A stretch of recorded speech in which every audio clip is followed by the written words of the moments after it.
Hi everyone, hope so आप सब लोग ठीक होंगे और आपको मेरे पहले एपिसोड में मजा आया होगा और मैंने किसको बोर नहीं किया होगा। So welcome back to episode 2 of family drama will laugh about. आपको मैंने एपिसोड 1 के एंड में ही बता दिया था कि एपिसोड 2 में कौन आ रहा है। तो विदाउट डूइंग अ डीले, पहले तो थैंक यू सो मच कि एपिसोड 1 को प्यार दिया। एपिसोड 2 में मैं बुलाती हूँ मेरे सबसे प्यारे और स्ट्रिक्ट नहीं है, मतलब अच्छे हैं, पापा।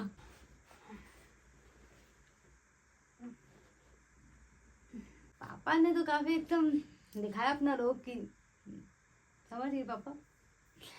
अब इनका इंट्रोडक्शन सिंपल एक लाइन में बनता है। वो इंसान जिन्होंने खुद के सपने पूरे नहीं किए लेकिन हमारे सपनों के लिए इतनी ईएमआई ले ली कि वो भरते भरते उनकी आधी लाइफ निकल गई। उनके जितना अनकंडीशनल प्यार हमें कोई नहीं कर सकता। तो हम इस एपिसोड में बात करेंगे मेरे और मेरे पापा और हम सब मिडिल क्लास लोगों की लाइफ के बारे में। So watch the video till the end. पापा आप मेरे को एक चीज बताओ, मतलब आप मेरे एज के थे तो आपके क्या सपने थे, आप क्या सोचते थे आपको क्या बनना है और आप क्या बने। और ऑल्सो आपके सपने से हमारे ये सपने कितने अलग है, क्योंकि ऑब्वियसली सब लोग कहते हैं कि बेटियां अपने बाप की प्यारी होती है और आपके तो 4 हैं। तो मतलब आपकी चाइल्डहुड और हमारे चाइल्डहुड कैसे अलग थे। सपने सपने तो बेटा तूने बड़ी चीज पूछ ली मेरे से। मेरा बचपन का क्या सपना था। मेरा बचपन का सपना था कि बड़ा होके मैं हीरो बनूंगा। ठीक है, अब सुनील जी को, अमिताभ बच्चन जी को, इनको देख के बड़ा होता था तो सोचता था बम्बई शहर जाऊंगा और वहाँ हीरो बनूंगा। फिर हीरो बनने के बाद माँ को, बाऊ को, सबको बुला लूंगा बम्बई और वहीं किसी बहुत बड़ी हीरोइन से, रेखा जी से, किसी से शादी कर लूंगा। लेकिन सपनों का तो कैसा है बेटा, जैसे जैसे तुम बड़े होते हो ना तुम्हारे सपने भी बड़े होने लगते हैं। फिर तुम जो और तुम्हारे बचपन में और हमारे बचपन में बहुत फर्क है। मैं तुम्हारा बचपन तो ये था ना कि तुम बचपन में भी वो प्लास्टिक की गुड़िया आती थी ना, तुम्हारी मम्मी बाजार से लाती थी, उससे खेलते थे। और ये कौन सी कार चलाते थे तुम लोग, उससे खेलते थे। मैं अपने बचपन में भी खेल खेल के किससे खेलता था, प्लास्टिक की बॉल से बैट एंड बॉल खेलता था। वहीं से बाद में कुछ और खेल खेलता था। तो आप बनना कुछ और चाहते थे और आप बन कुछ और गए। कोई बात नहीं, मुझे कोई दुख नहीं है कि मैं जो बनना चाहता था वो नहीं बना, उससे अच्छा ही बना। और घर में मेरी 4 बेटियां लक्ष्मी आई कहते हैं, लेकिन लक्ष्मी आई नहीं मेरे पास।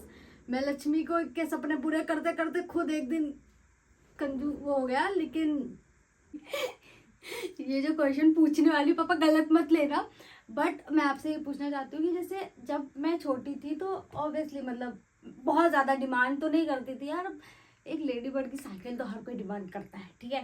तो मैं जब आपसे कोई छोटी चीज़ें डिमांड करती थी या बड़ी करती थी जो भी था, तो अगर आप मेरे को नहीं दे पाते थे तो फिर आपको ऐसे बुरा लगता था कि इसने मांगा मैं नहीं दे पाया। ये सवाल बेटा तूने थोड़ा पूछ लिया भारी। ऐसा नहीं है कि तुझे देना कुछ नहीं चाहता था, या अंदर से अजीब लगता था। अंदर से बेटा ना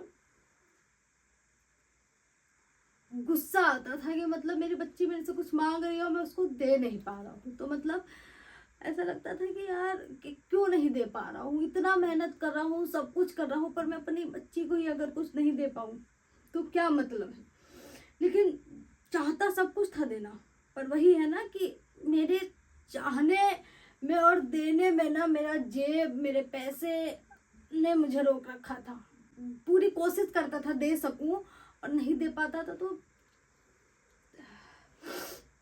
ऐसा लगता था कि आज कुछ जीवन में कर नहीं पाया, पिता होके मैं हार गया, मुझे ऐसा लगता था। अभी अभी आप मेरे सबसे अच्छे क्वेश्चन का जवाब दो। मम्मी के साथ आपकी सबसे अच्छी यादें क्या है, क्योंकि आपकी और मम्मी की वैसे भी आधे से ज्यादा टाइम तो लड़ाई होती रहती। मुझे कभी कोई लगता था हमारे जनरेशन में लोग लड़ते। बेटा तुम अपने जमाने के तो प्यार की बात ही मत करो, आजकल जिसको देखो तुम्हारे जमाने में तो तलाक ले रहा है, छुट्टम छुट्टी कर रहा है। तुम लोग तो रहने ही दो प्यार की बातें, मतलब हमारे वाले गिव अप कर देते हैं, वो बात सही है। पर ठीक है, तो आपके और मम्मी के सब, तेरी मम्मी और मैं, तेरी मम्मी के साथ कभी वो लव यू अभी तो नहीं हुआ, पर जाते टाइम सामान लाते वक्त दही भी ले आना मेरे लिए, वो प्यार ही था। तो मुझे पता था, लेकिन एक बार ऐसा था जो तेरी मम्मी और हम आज भी याद करते हैं। तेरी मम्मी शादी करके आई तो अब घर में तो बहुत भीड़ होती, और अपने यहाँ तो सब लोग रहते हैं साथ में, तो बहुत टाइम हो गया तेरी मम्मी और मुझे वो समय नहीं मिला, मतलब दो प्यार की बातें करने में। मैंने तेरी मम्मी को बोला कि तू ऐसा कर, पाऊ जी से पूछ और अम्मा से पूछ, और 2 दिन के लिए ना अपने मायके चली जा। मायके जाना नहीं था उसको, मैंने बोला। और उसने अम्मा बाबू जी से पूछा, अम्मा बाबू जी मान गए कि ठीक है बहू 2 दिन चली जा मायके। अब 2 दिन वो मायके का बोल के निकली, ठीक है, और मैंने भी कुछ बहाना करके 2 दिन बोला काम है, ये है वो है, ठीक है, उसके चक्कर में बाहर जाना है। तो तेरी मम्मी मायके नहीं गई, तेरी मम्मी और हमने प्लान किया मनाली जाने का। तो 2 दिन हम दोनों मनाली गए और मजा आ गया। आप इमोशनल नहीं हो सकते, या बहुत ज़्यादा किसी बड़ी चीज़ के लिए खुश होना है, छोटी चीज़ के लिए खुश होना डिफरेंट ही होता है आप लोगों के लिए। तो आपकी लाइफ का सबसे मतलब खुश मोमेंट कौन सा था, जब आप बहुत खुश हो गए? माँ बाप बनने के बाद बेटा जो खुशियाँ होती है ना, वो बच्चों की ही खुशियों में और उसमें होती है। अब मैं अपना बताऊँ तो मेरी सबसे बड़ी खुशी मतलब क्या थी कि जब तूने साइकिल चलाना सीखा था ना, वो याद हो जो साइकिल थी घर में, वो बैगनी रंग की, वो हाँ वो साइकिल मेरी जो मैंने रोड पे चलाई थी, 2 बार मैं गिर गई थी, फिर तीसरी बार मैंने चला। हाँ तो तूने वो साइकिल मेरे मदद के बिना चलानी सीखी, मतलब मैं तेरे को पीछे पकड़ के हमेशा सिखाता था, तू गिरी जाती थी। अब तूने एक बार मैंने छोड़ दिया तो बहुत दूर तक चली गई बेटा। हाँ तो जब तूने वो साइकिल चलाना सीखा ना,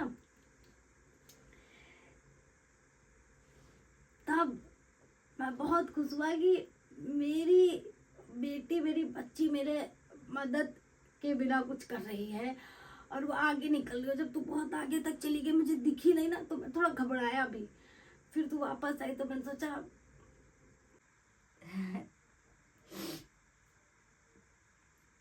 आपको मुझसे क्या उम्मीद है, मतलब आपको क्या लगता है कि मैं लाइफ में कुछ कर पाऊंगी? क्योंकि मैं सच्ची कुछ नहीं कर पा रही हूँ, मुझे ऐसा लगता है I'm a फेलियर। आप मेरी एज के थे तो जनरली आपने बहुत कुछ अचीव कर लिया। क्यों उम्मीद नहीं है मुझे?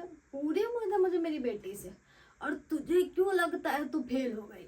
तू भले वो चीजें नहीं कर पा रही है, या तुझे ऐसा लगता है कि तेरे दोस्तों ने ज्यादा कर लिया, कोई बात नहीं, पर इसका मतलब ये थोड़ी है तू फेल हो गई। बच्चा बेटा पीछे नहीं रहता, सब आगे अपने समय पर निकल ही जाते हैं कि हाँ अब बन गया, मैं बन जाएगा, तू भी सब कर लेगी। तो ऐसा मत समझ। मैं तेरे से रिक्वेस्ट करता हूँ कि सुन ले मेरी माता, और वो एक ही चीज है कि हर संडे को अपनी मम्मी को वीडियो कॉल करके पूरे हफ्ते का सही से बता दिया कर क्या किया तुमने।